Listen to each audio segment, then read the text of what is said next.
Here we go. All right. Hello, everybody. This is Leonard Johnson with the Run the Hammer podcast. I'm coming back to you again on a Sunday afternoon. Let me apologize for the late um, uh, not having a show last week because of hell, I forgot it was a holiday.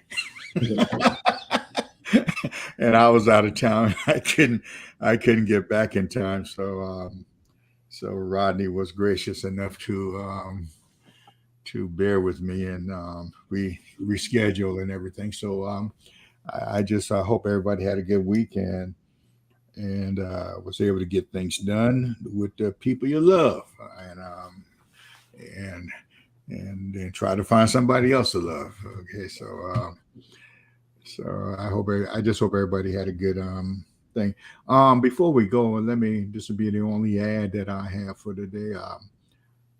I am building my insurance agency, and if you know of anybody who has any needs from life insurance, final expense, or especially retirement programs, secondary retirement program, I'm your man. I can show you how you can take the money that you're already spending and move it into assets that'll make you much better in life and retire when you want to instead of retire when you have to. It's a big difference. And not have to be out there working again. So the show is sponsored by this, and it's my nickel, my dime, and I kind of get to say what I want to say on it. but I'm nice. Tonight we got Coach Rodney Mooney, who is setting Florence back on fire again. And looking at this young man from afar, man, he's been blowing it up big time. And this is his show, his night, and let's see if we can do what we normally do: make me small and make him big, and see if we can do this. One other thing before we go, before I shut up, this past a week and a day ago, one of my better friends, William Wrighton, suddenly died, and they had his funeral on Friday, Saturday. If you don't know William Wrighton, you miss a star. I mean, this guy was as genuine as you possibly can. I remember meeting him um, back in the early '90s. I think he was the head football coach at Lincoln High School, and I never seen a guy do so much with so little. I think he had about 12 or 13 players paying, and he's winning 6, 7 ball games, 8 ball games a year. I mean, the guy had it going on, and he later came on to see Mabry and did his thing, and he finally retired and went into the ministry. He had a church, I believe, in St. George. You may know that church, Rodney. This, Yeah. yeah, and he was such a dear and loving guy, and it shocked me when I saw it. I think I was traveling, and I saw it, and I said, "Oh my God, no!" So that's to say, people, get yourself in order because you never know when that time is going to come. Get your affairs in order, and like I always tell everybody, come on, burn your day up. Don't leave any regrets in everything. Just burn it up. So that's my tribute to William and his family. And let's get on to Rodney here. Rodney, here we go. All right, Rodney. Nice to meet you. I don't think we've ever met in person, refresh me if we have. We have not. Yeah. And I can tell you, I've heard a lot about you. Well, I don't know, but A lot of good things. just old country boy. That's all I am. Well, let me ask you this. And I'm because I'm intrigued. I love to see coaches come there, get that culture turned around real quick, and win. Yeah. Tell me how you did it, man. Man, you know something? I tell people all the time when I worked throughout my career to eventually one day become a head coach, I was always putting a plan together. And the one thing about it is, despite me being a kind of impatient person. When it comes to building something, I'm actually a really, really patient person. So when I got here last year, I just had a vision of where I felt like that our program could go. It's kind of funny, but I've known about Wilson for a very long time. Actually, it's kind of weird when I tell people this story, they kind of laugh. My first experience of watching Wilson High School was in 2007. I was at Chapman High School. We were playing Sherrall in the 2A state championship, and we got the brakes bit off us that day. They were a lot better team, and so what happened is when we got done with the game, I said, "Well, who's playing in the 3A state championship game?" And everybody said, "Man, it's Wilson and Chester." And I said, "Oh yeah." So I said, "Man, I've heard about Wilson a little bit." So I watched them win a state championship. Obviously, Coach Page is a legend around here. Done a great job with the program for a long time. And so that was my first experience of Wilson. And from that point on, I always kept up with Wilson. And I was like, man, hey, I'm always keeping an eye on them guys to see how they're doing. So even though I was originally an upstate guy, but eventually became a Lowcountry guy and now a PD guy, I always kind of kept up with Wilson and how they were doing. And 2 years ago when I was at Woodland, we actually put Wilson on our schedule. And I remember thinking, man, that'd be kind of fun. I've always heard about them having great athletes and good football and different things. And unfortunately, when we put them on the schedule, it was the year of COVID. So we ended up having to scrap our whole non-region. But I'll be honest with you, I was kind of glad of that. And I'm going to tell you why, because even though at Woodland, we were pretty good that year, but I remember watching Wilson on film because we had a couple of film of them. And I said, man, they got some dudes, man. Like, I don't know if we got enough dudes to keep up with them. And so anyway, lo and behold, we end up scrapping them, because of COVID and played just a region schedule that year. And I had no idea that about 8 months later that I would be the head football coach at Wilson. So, I'd heard about the job possibly opening up and showed some interest in it and got some calls about it. And next thing you know, it was something I prayed about, and the Lord gave me my time to become a head coach. And now I'm here at Wilson, and things are going well right now. Last year was kind of rough, like I knew when I got in kind of late that there was going to be some things to correct, some things to fix. And I'll be honest with you, Coach Howard didn't leave me in bad shape. I don't want anybody to ever believe that. But go ahead and throw Derek under the bus. No, man, Coach Howard did a great job with the program before I got here. And I know he and I had talked a lot before I took the job. And, he had kind of told me some things that he had thought he had done that was well, and some things that need some improvement. So I just kind of wanted to bring my own, flavor into it. The thing about it was that, they're all good athletes here, and they're all good kids here at Wilson. And, so last year I knew there was going to be some bumpy roads, because when I got here late, it was late April. We went to spring practice. I had like 4 coaches, including myself. And, over the summertime, we actually had a pretty good summer. But when we started the year, man, we got hit with COVID hard. The first 4 games, 2 got canceled. 2, I had to find a new replacement with those 2 because those teams got hit with COVID. Actually, one of them was actually Wilson. I met with Woodland. And so finally we got started in early September. And once we got to going, I just knew that we had a deficit already, but that created like a bigger deficit. I lost a lot of players during that time because of sicknesses, and parents were concerned about COVID. And so anyway, once we got started, we started off with Ashley Ridge and Goose Creek and some of them, and they were good teams, and we struggled against them some.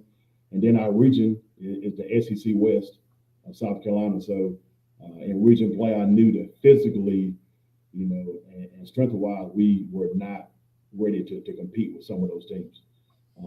And we played better towards the end of the year. We actually played a really good game against Hartsville, had them on the ropes, had a chance to beat them. Going to get in the playoffs. We got South Aiken on the ropes, and we're going down to score to take the lead with about 6 minutes to go in the game. We have a miscue by our center who snapped the ball on the wrong snap count.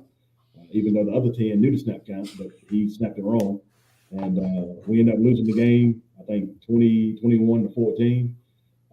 But I was excited to get to the off season because I said, you get to the off season and you know, obviously being a successful head coach, understand the importance of off season and getting your culture in there. Mm-hmm.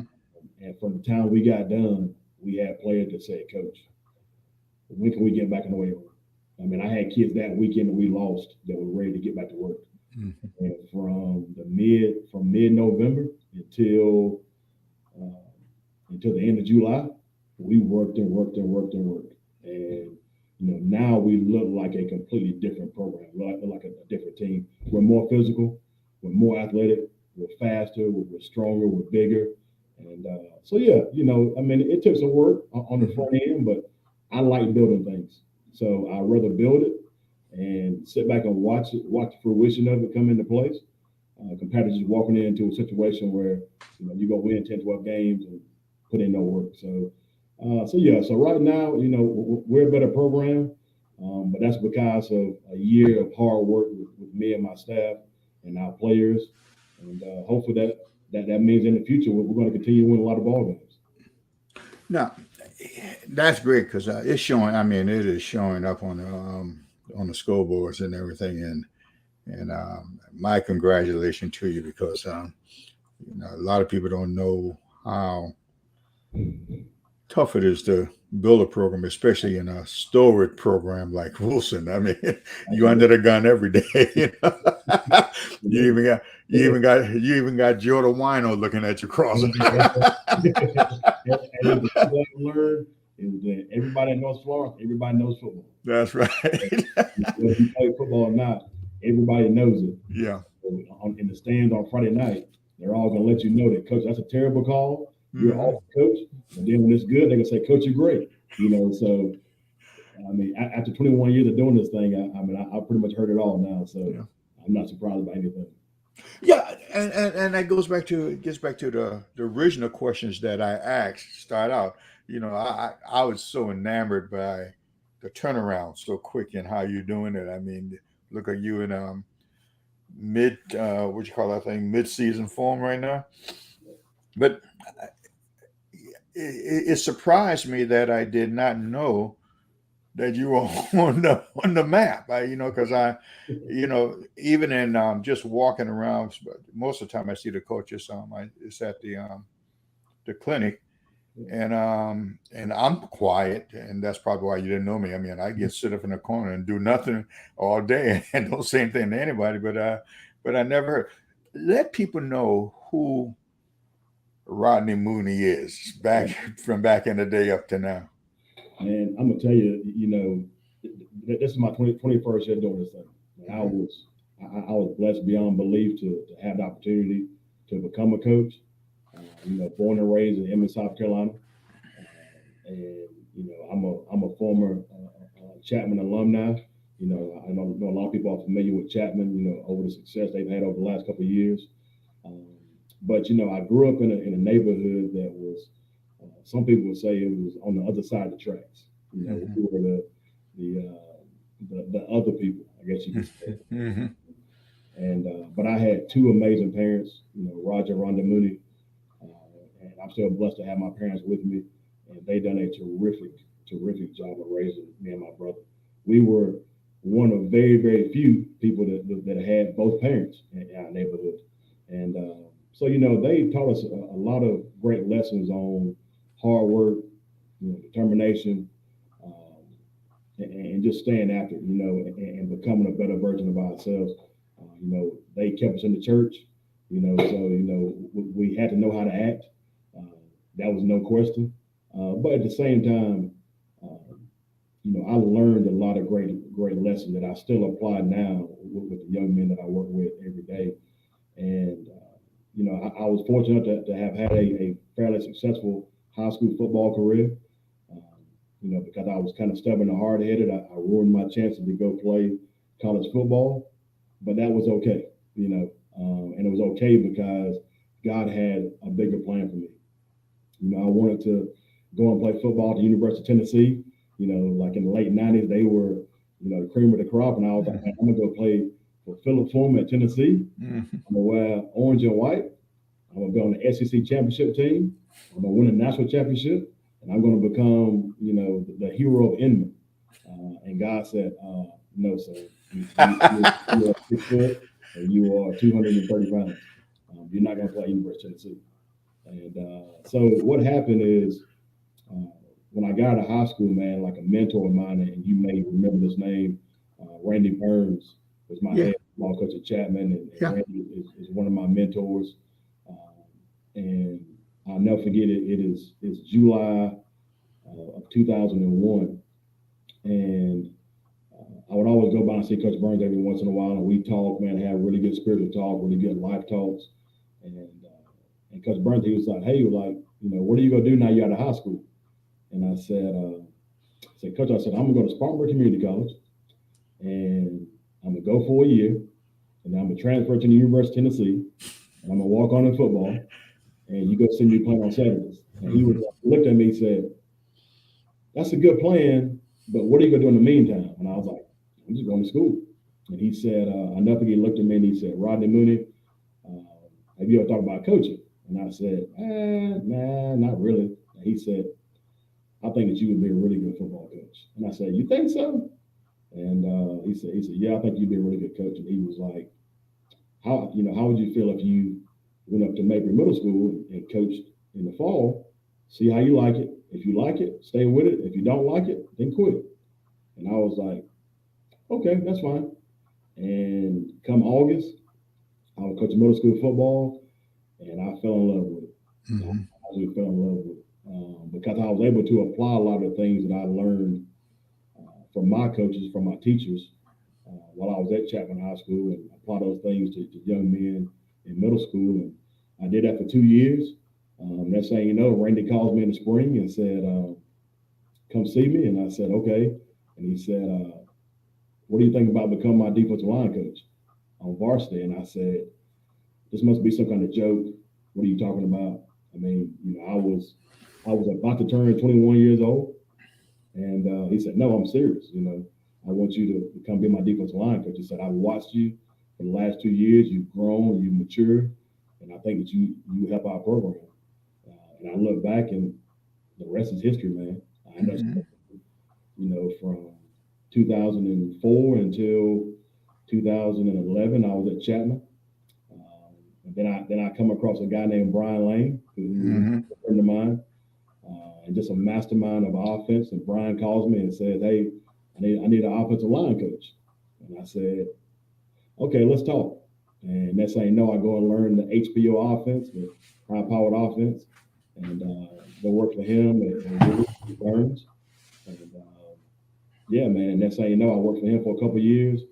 I leave, I transition, move to the Lowcountry, and I was at Ashley Ridge for 3 years. I was at Woodland, one of your former places, for 2 years. And next thing you know, Wilson calls me and offers me the head football job. So I've had a blessed career, man. A blessed career. When people look at my age and say, well, how is it at your age? You've been coaching 21 years. I said, well, I started when I was 19 and went from there. But I've been around some great coaches, some great people, most importantly, some great kids. And I've had a blessed career, man. I can't complain about my career at all. I mean, I've been fortunate to have coached in the state championship game, on region championship teams. I coached on ESPN twice. I've coached at, premier programs in the state. I was blessed to have coached against De La Salle, who's the number one team in the nation, has been for the last 20, 25 years. I've coached all over the state. My wife, who is my rock and my shining star, has supported me with all of my transitions. So, I mean, I can't complain, man. I've been blessed beyond belief.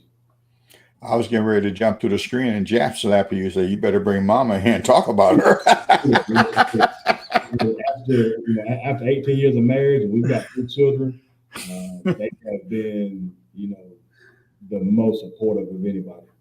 And, we've moved twice since we were in upstate. And my wife has always said, if that's what you want to do, and God's telling you to do it, then you take off and you go do it. And And I know for her it's been tiring because she has been team mom, she's been the coach's wife, she's been mama, she's been teacher because my wife's a teacher also, but she's been all over the place. Mm-hmm. She had not one time veered away and said, "I'm tired of this. Let me just have a normal life." She's been behind me 100%, and my wife was my high school sweetheart, and we actually met for the first time in middle school.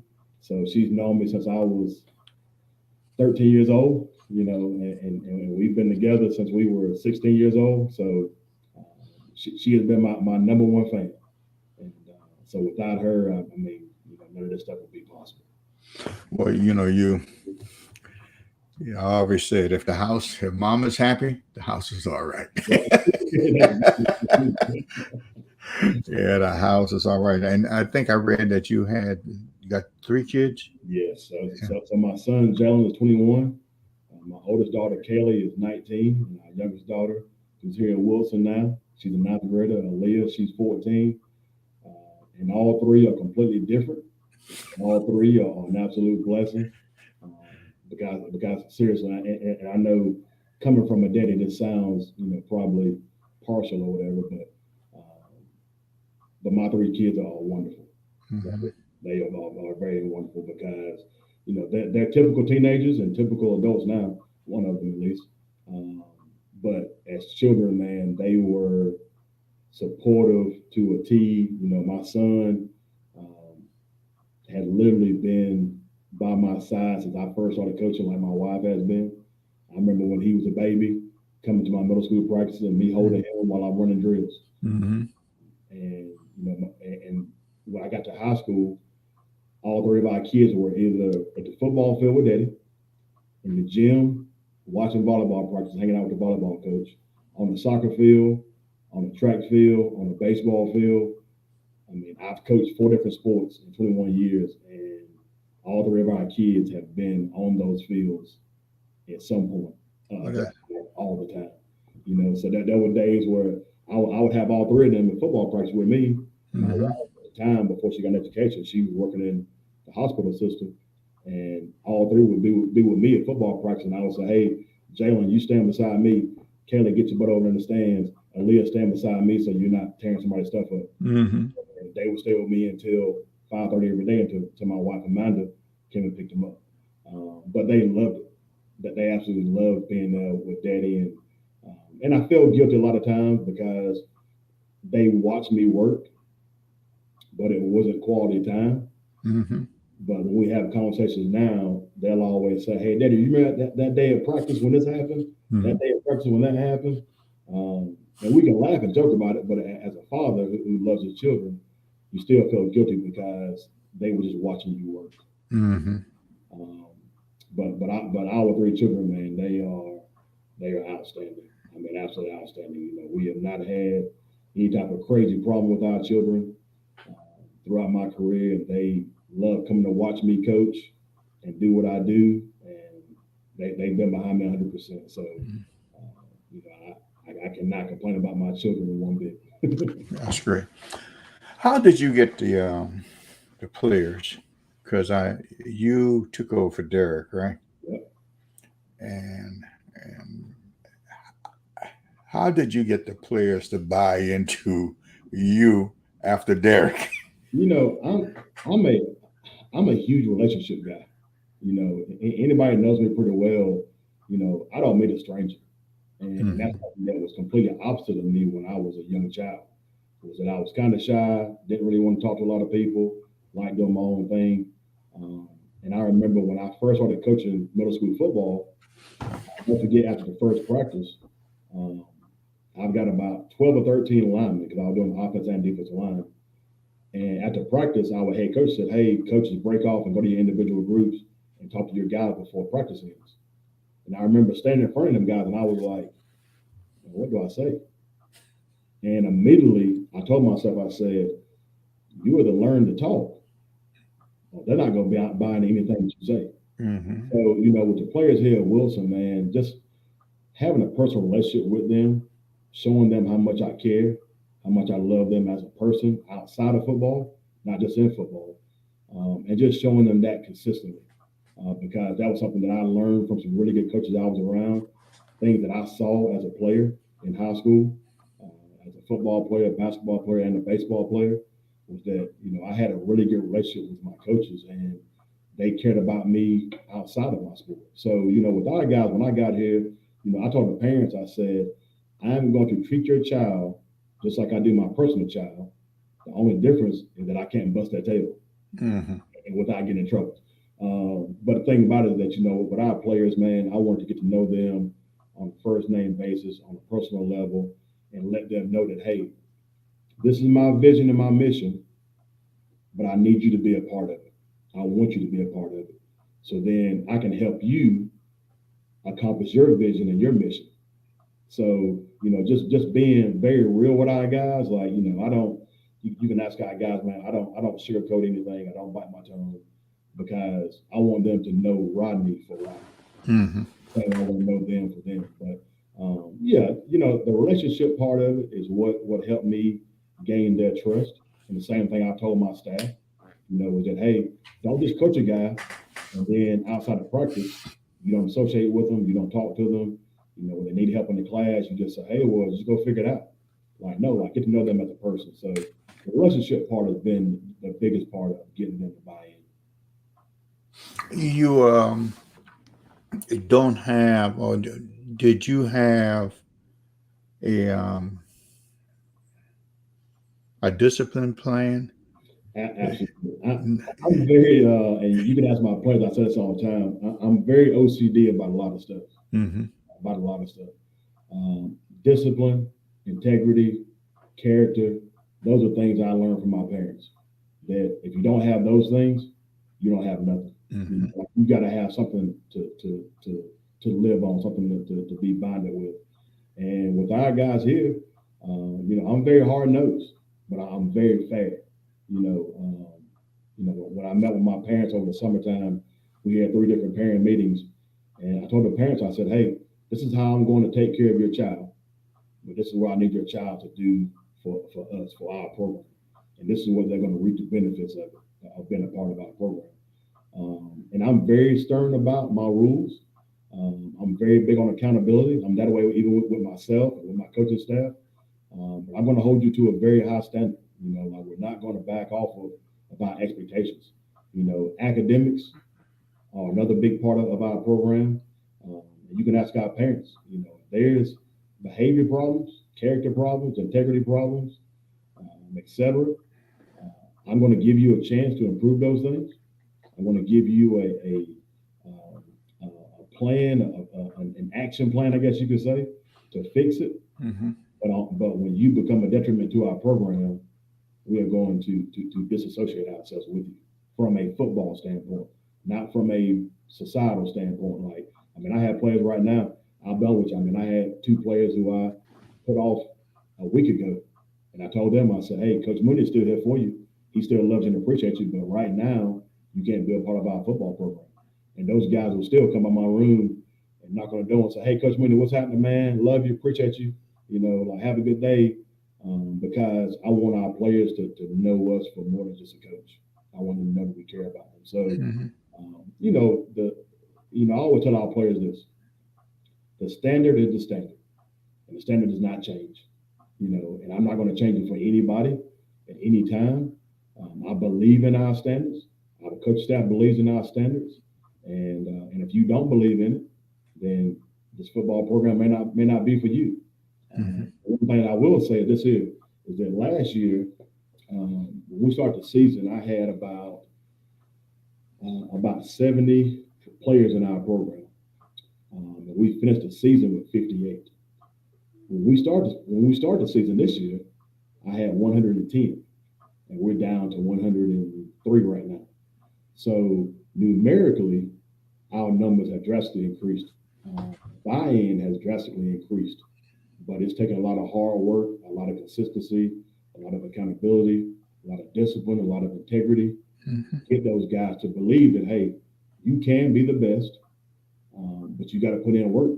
If you don't put in work, we're not going to talk about how good we could be. We're going to talk about how good we are, what we put in on the front end. So yeah, I mean, it's been a lot of work, but it's been a lot of fun work. Why? Excuse me. Why do you think that most young coaches are afraid to using that term standard? I like that term. Why do you think that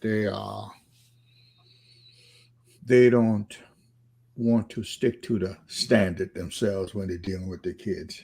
Society, I'm Hmm. down with you. It's a problem in society. Like societally, we don't have a very consistent amount of good standards in our society. Also here in our country, our country has a lot of, regardless of what people say, our country has a lot of bad history. Hmm. Our country has some good history, but we have some really bad history too. But I think the inconsistency of keeping a high standard, um, because society has a habit of bouncing around. One day we feel this way, one day we feel that way, next day we feel here, next day we feel there. And society just says, hey, just don't worry about having a standard. Just play off of your emotions, play off of how you feel with the day. And when you do that, you're going to have inconsistencies in your life, Hmm. have inconsistencies in your program. And I think for younger coaches, a lot of times, and I remember when I was a young coach, it's kind of funny not to call myself an old coach, but when I see younger coaches now, they all want. I'll take that back. I'm not going to say all. Some of them want all the fame and the glory and the accolades that come with being a successful coach, but they want it right now. And I can remember years and days of painting game fields, practice fields, washing laundry, putting 4 or 5 kids in the car and driving them home, going and checking on kids in the classroom, etc. And those were a lot of things that when you signed up for it, you were like, I didn't know I signed up for this. And nowadays, a lot of programs have enough coaches to take care of some of those extra things. I mean, I'm blessed and fortunate to have, a multi-million-dollar stadium that has turf on it, so we don't paint our fields. But I remember the days of on Thursday having to walk through, and then after the walk through, going and painting the game field, Uh-huh. then hopping in the car and going to coaching the JV game, Hmm. hopping in the car and coming back home, and then on Friday coaching a varsity football game and not getting home until 2 a.m. Hmm. A lot of young coaches don't have to do that, do those things these days. But I think societally, like everybody's kind of all over the place most of the time, and I think younger coaches they get that away sometime. And one day you think you're on the world, and one little thing happens, and then you're like, I don't want to be here no more. I want to go and coach somewhere else because I can go coach somebody somewhere else, and they're going to give me a coordinator job or a head coaching job. And I'm going to make 6 figures a year, and my life is going to be great at 25 years old. If you want to have sustainability in this career, you have to work. Yeah. You have to be humble. You got to have some humility. But if you just want everything and you haven't put anything in on the front end, Not then gonna, you get inconsistent results. Don't be surprised. not gonna happen for you. That's a message, that everybody needs to hear, man. You gotta, you just gotta work. Yeah, yeah. You do the work. Somebody will find you. Somebody will knock at you though. I always do. Look, I tell coaches now that in 21 years of coaching, I have never, and this is the honest truth, and Lord knows I'm telling the truth, I have never had to ask for a job Hmm. in 21 years of coaching because I kept my mouth closed. I put my head down. I went to work, and I let my work ethic and I let the product of my work do my talking. And then when people call me and offer me jobs, then I could consider them and say, hey, yeah, I'm interested. No, I'm not interested. Hmm. I never had to call around and say, hey, are you hiring? Hey, you're hiring? Hey, can I come be your coordinator? Hey, can I come Hmm. be your head coach? I never had to do that for 21 years, but Hmm. testament to the hard work I learned from my parents. And if you do things on the front end, the back end will take care of itself.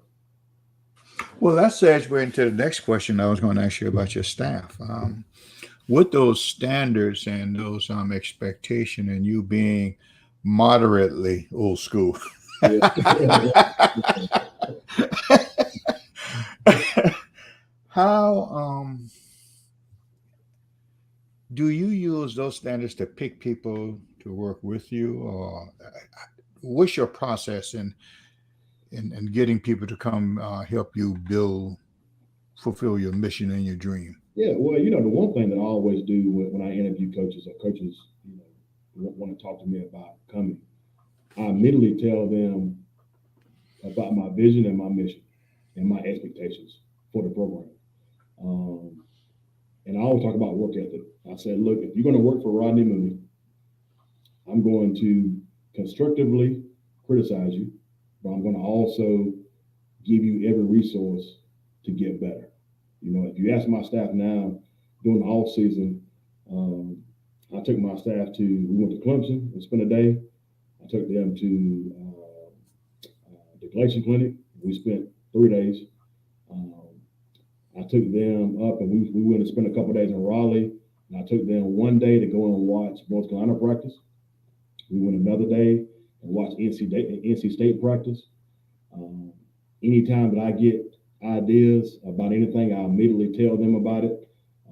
I don't like holding on to things, with my staff. I like for them to get the same knowledge that I'm getting.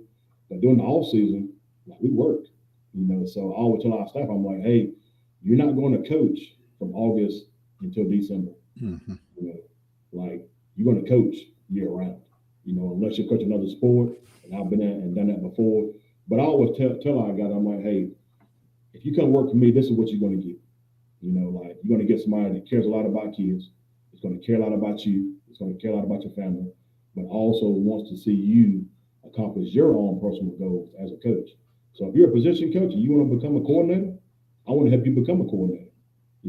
If you're a coordinator and you want to become a head coach, I want to help you become a head coach one day.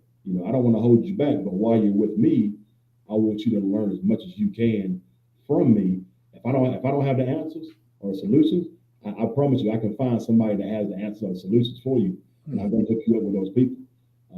But yeah, I always tell people on the front end what they can expect from me. I do my research, and I'll also check their background and make sure they're legit, or ask other coaches about their work ethic and what all they can bring to the table, and then I go from there. And I'll always interview X amount of guys, and pick the person who I think is best for our kids, is best for our program. If you're somebody who you don't like being around kids, but you're a really good coach, you're probably not going to work for me.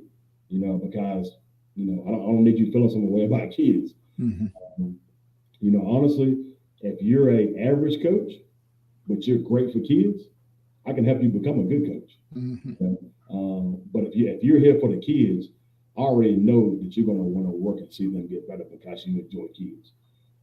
But the thing about it is, I think everybody will say, "Oh, I want to always hire great coaches." Well, that's all fine and good, but you're not going to always hire the greatest of coaches. But you got to find people that are really good for your kids, that are really good for your program, that's really good for your vision and for your mission, and that wants to grow as a coach, that wants to have ambitions and goals. If I interview you and I say, "Hey, coach," and this is one of my typical questions I always ask, and I always say, "What as a coach, what do you want to be in 3 years, 5 years, 7 years, 10 years, as a coach?" If you can't give me an answer, that's not good. Mm-hmm. Guys, as a goal-driven person myself, I always say, as a coach, what do I want to be in 3 years, 5 years, 7 years, or 10 years? What do I want my program to be in 3 years, 5 years, 7 years, or 10 years? If I don't have any goals set, then what am I shooting for? So I want to find coaches that are goal-oriented, and they want to grow in the profession, but they also want to see our program grow, in those 3, 5, 7, and 10 years. But if you don't have any goals, then I don't know who I'm hiring. Well, let me segue off of that. Where do you see you being in 10 years at Wilson? I'm done with you. In 10 years, I want to see us be a program that is not only known statewide, but nationally. And I know some people be like, "Oh, that's kind of crazy." Well, just because I've been a part of a program that was known nationally before during my time at Byrnes, it can be done. If you dominate your state in the fashion that I've seen it dominated before by many programs, you can become nationally known. I've been fortunate enough to have I mentioned this earlier, but I had the chance to coach against De La Salle, who is a national powerhouse. Their head football coach and I still communicate. We talked a few months back. He's a great resource and somebody who I talk to a lot about learning more about culture and how to practice and game plan different things, because I like surrounding myself with a lot of people that I can feed off of. But in 10 years, I want to see us be a program that we've won a couple state titles, that we're dominating our classification, that we are sending many, many kids to college to get an education and to play football. I want to see us be a program that people come to us, not me, but come to us and say, what are you guys doing to become so good? Like, what are you guys doing in the classroom? What are you doing in the weight room? What are you doing on the field? What are you doing off the field? What are you doing in the game? What are you doing outside, outside of the game? Like, I want people to be able to utilize us to help their program become better, because I feel like that, and I think you would agree with this, because also, you've been a very successful head coach. You know a lot of coaches. I think that our state gets cut short when it comes to recruiting. And I think a lot of that falls back on academics. I think some of it falls back on discipline. But I want to see more programs in this state become nationally known. I want to see more programs in this state become known for having great recruits that go to Power 5 colleges. Because the one thing about it is, do I want to see my program become great? Absolutely, first and foremost. But I also believe that part of my ministry in life is to help other people become better also. It's not just to see Rodney Mooney get everything, but I want to be able to help other coaches become, better coaches and see their programs become better. So, from a national standpoint, when people come into South Carolina to recruit kids, they're going to say, man, South Carolina has some really, really well-coached kids that do really well academically and are very recruitable. So I want to see everybody become better. But in 10 years, I want to see our program become one that other people want to mimic. To get you going and to keep this flow going, because it's hot now. You have to have administrators who are on the same page. Yeah, absolutely. What about to talk about your administration? I'm gonna tell you this right here, because I've got so many friends of mine that are head coaches, and before I became a head coach, I put so much work in on the front end to prepare myself for when I became one. When this job came open and I was contacted about it, the first thing I did was call some friends of mine and said, what is the administration like? Are they for football? Are they supportive? What kind of people are they? Because the one thing that I always hear people say, I think you would attest to this also, is everybody, when people leave jobs or get fired or whatever happens, the first thing people say is, man, my administration wasn't supportive. Or our facilities are terrible. Or our weight room is awful. Or, hey, we got bad players. When I looked at Woodruff High School and researched it myself, I found out that we have good players. We have a passionate fan base. We have administrators who are very supportive. Coach Derek McQueen, our athletic director, has been the biggest supporter of me since I've gotten here. Derek is great. Derek is a former coach himself. He does a great job with our athletic program. Hats off to him. Dr. Robinson, our principal, has been very supportive of me. Both of those guys have my back all the time. And regardless of the situations, they're always like, "Hey, coach, what do you need?" Or, coach, like, what can we do to make things better? And the thing about it is that if you don't have a supportive administration, things will go away really fast, because what happens is that their vision will not connect with your vision. But the one thing that I was clear about when I interviewed for the job was I let them understand like my vision and my passion for kids, and where I felt like that our program could get to in a short amount of time if given the support, that I need. And they have given me great support. Also, our fans are very supportive. They're very passionate. They're very opinionated. They're great. That's the reason why our fan base is different than everybody else's. But my administration is really terrific, man. And, and Aliya said this also, But my superintendent, Dr. O'Malley, he's the only superintendent, and I told him this to his face, so it's the truth. He is the only superintendent I've ever worked for that has built 3 brand new stadiums and 3 brand new weight rooms in less than 2 years. Mm-hmm. And he is very passionate about athletics. He wants to see every program do really well. He wants to see Florence School District 1 be at the top of the food chain when it comes to athletic success. And, he does everything that we need to have the resources that we need to be successful. I've never met the man, but just looking at his work, he's doing it the right way. I wish other superintendents would look at his model. Forget about the cost. I think that's that's important. Absolutely. But I think they need to change that word cost to investment.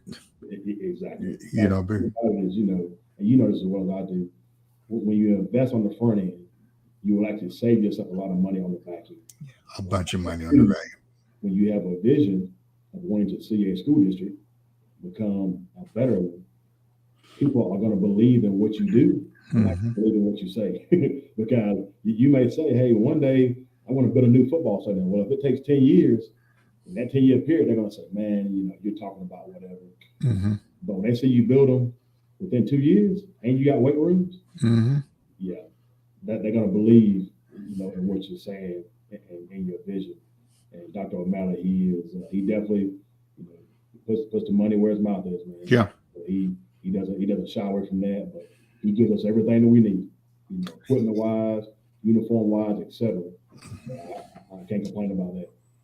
And that's I think what administrators should do: make the situation better, sit around. If you keep the kids first, most definitely. you will stay out of trouble a whole lot of time. If you keep them those kids in the whatever best for the kids. If it's good for the kids, then it can't be bad. That's exactly right. Because education is supposed to be designed for the betterment of children. Mm-hmm. When it's not designed for the betterment of children, it will catch up with you very fast. Mm-hmm. So the kids have to be the number one focus. And if you want them to do things that are beneficial for them, they're going to see that. Their parents are going to see it. The community is going to see it. And it's a lot easier to have people to back you. But when you're doing things for selfish reasons, yeah, that's going to show also. That's when a whole lot of people get in trouble. Yeah. I need that fan base. They're crazy. Oh, yeah. But they have so much fun. Oh, yeah. And Look, I'm gonna tell you right now, when I got here, I'll give you a really short, funny story. My first year at Woodland High School, we're playing OW on Orangeburg Wilkinson. Obviously, you're familiar with them. And lo and behold, we were playing them for homecoming.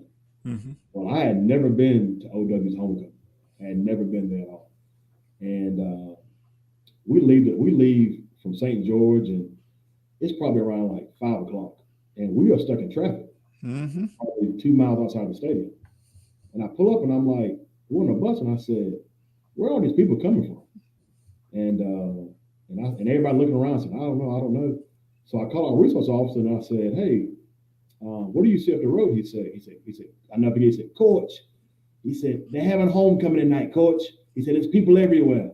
Mm-hmm. And I said, oh, okay. I said, well, it's homecoming, whatever. Well, I had no idea what I was about to get it myself into. And there was about 8,000 or 9,000 people there that night. And I've never smelled so much food and how can I say, other substances. And but it was an atmosphere that was like unbelievable. But I say that to lead up to my point of this. When I got the Wilson job, everybody talked about homecoming, and they were like, "Man, Wilson's homecoming is big." And I told a friend of mine, I said, "Man, I don't know if anybody's bigger than OW's." Mm-hmm. And this particular person, he had been to Wilson homecoming many times. He said, "Coach, you have no idea what you got yourself into." He said, "Our homecoming is the biggest thing, on the East Coast," and he wasn't lying. He wasn't lying at all. The fans would show up, they would show out, they would have a good time. That whole week long, big festivity. But our fans love homecoming. We have people from all over the country that show up for homecoming, and it is an event that is unlike any other, to say the least. And I'm looking forward to it this year because obviously we're post-COVID now. So I know it'll be even bigger this year. But yeah, our fan base is terrific. They are, like I said, very opinionated. They all know football because they all learned it from Coach Page. But when you do something stupid, they're gonna tell you it's stupid. They're gonna tell you it's good. But man, but they love this W. They love this purple and gold. And like I told a friend of mine a few weeks back, I'll much rather have fans that are overly passionate than have fans who sometimes they show up, sometimes they don't. Lukewarm. Like football, some don't like football. Yeah. Here at Wilson, I know on Friday night, like we have the best fans around. Okay. All right, man. Boy, this time went by fast. I am going to ask my last two questions here. That's fine. And well, there are two questions into one. Okay, I ask everybody all this. I ask everybody all the time this. But if you were to have the opportunity to sit down with two people, one being football coach, or one being just a regular person in society, who would those two people be, and why, in any order you want? Dead or alive? Doesn't matter. Dead or alive. If it was a coach, it would be Bill Belichick, because people hate him, but he's shown how you can sustain success. And the thing about it is, I never look at a coach's. This is gonna sound odd. I never look at a coach's personality. I always say, what makes them so good? Why are they so good? How are they able to sustain success? And I look at what he's done with the New England Patriots. I look at what he did with the Cleveland Browns in the mid-'90s. I look at what he did with the New York Giants in the '80s. And he's shown great success over a long period of time. And that's one thing to me as a head coach. I don't want to build a one and done. I don't want to build a two and done. I want to build a program that in 5, 10, 15 years, people are still saying that program there is pretty good, because of this and this and this. So Bill Belichick would be one who, I would love to meet and just kind of ask him, say, hey, what's your recipe? Why are you so good for so long? And it goes back to, some of the things that I've read on him. It's that standard. Like he doesn't change his standard. He doesn't change it for Tom Brady. He doesn't change his standard for Teddy Bruschi. He doesn't change his standard for, Randy Moss when he played for him. He doesn't change his standard for anybody. Like the standard is just really high. He maintains it through consistency. If there was somebody non-football wise that I could meet, this is a hard one because I've got like three that I wish I could meet. Talk about all of them. If it was all three would be Dr. Martin Luther King, Malcolm X, and Muhammad Ali, because all three were passionate about people. They all conquered, many, many mountains and hills they faced. But then, from an African American male standpoint, they want to see African Americans done better than what they have been done. Like Dr. King and Malcolm X. People look at their philosophies, and the philosophies were opposite. Martin Luther King was very outspoken. He was very much like, hey, like, if I gotta, be a little bit of an extremist, that's what I'm going to be. But that's one thing that made him so unique to me was that he wasn't afraid to open his mouth up. He wasn't afraid to stand up to the biggest and baddest person and let them know that, hey, no, what you're doing is wrong. And I'm going to make sure to educate my people to help them understand that what you're doing is wrong, but also to help them better their minds so they would know better about things. Dr. King was more of a peaceful, gentle, very disciplined, man who, his foundation a lot was on Christianity.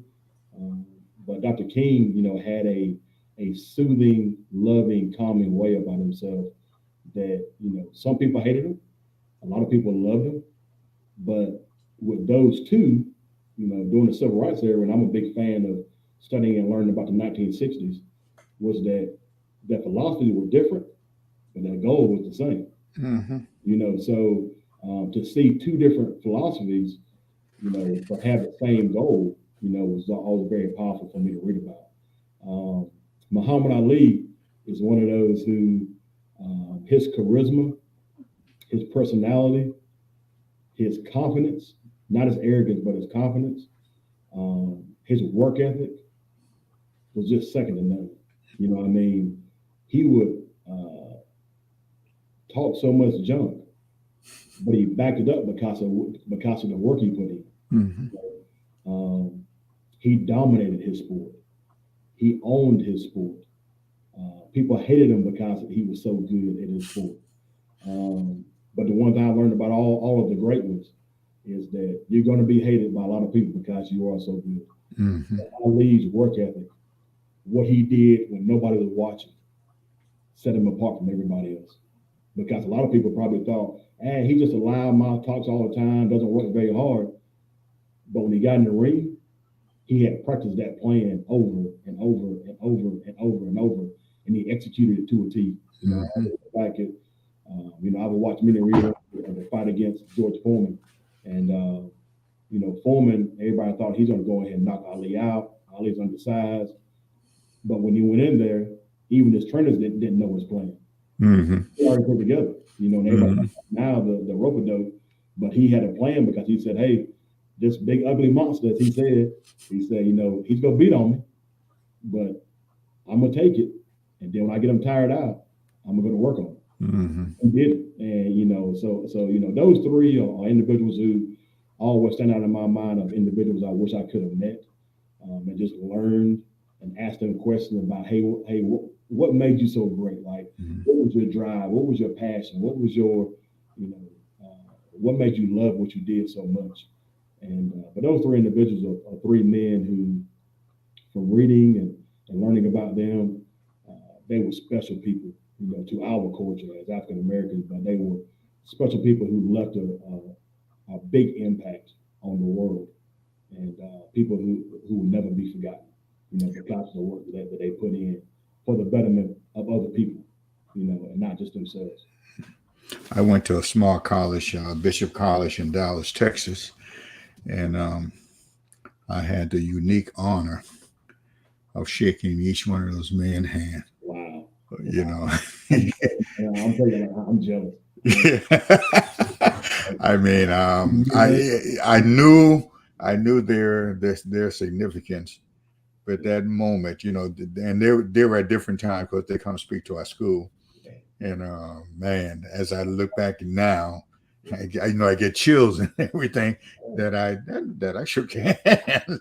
Not a big deal to a lot of people. That's a big deal to me. It's a huge deal. I can I'm very jealous because just to have spent, if I could have spent 5 minutes with each one of those three and just asked them some of those simple questions, just heard their response, it would have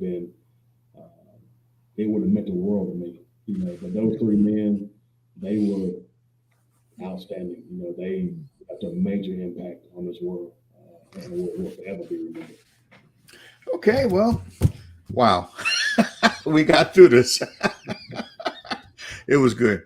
I am such turned on by what you're doing over there, man. I mean, it's a sight to see, a sight to read about, and I am so happy for you. In closing, do you got any other thing you want to say? Well, Coach, the last thing I'll say this right here, because of men like you, and I don't say this to try to soften you up, but it's true that because of men like you, I have the opportunity to do what I do. Because a successful African American man like yourself, who've done great in this sport as a coach. Then for, in comparison to age, I'm still a young guy compared to you, I guess. But, from an age standpoint, but there's always somebody that had to set the foundation for you, always. And to have a coach like yourself who came through and showed people how to do it the right way and was successful at it, that gives an individual like myself the opportunity to do what I do. So I appreciate you, man, for having me. And thank you so much for your time. Well, the pledge is all mine, man. I enjoy doing this. It gives me something to do. Well, you have a good night, Hey, and have a good week of practice, man. And we'll talk later, okay? Thank you. Okay, all right, guys. That's Rodney Mooney. Boy, if you get a chance to go see this game, go. I mean, you see how he's doing it with those young men over there, Wilson, and they are a sight to see. So take somebody and hug them tonight when you go to bed. You never know. Tell them you love them, and just be good to everybody. Until the next time, we got another show coming up in about 15 minutes. I'm Andre Johnson from Waccamaw, another young stud who's doing a good down there. So give me a chance to get a break here. We'll go to another channel. Rodney, thank you again, okay?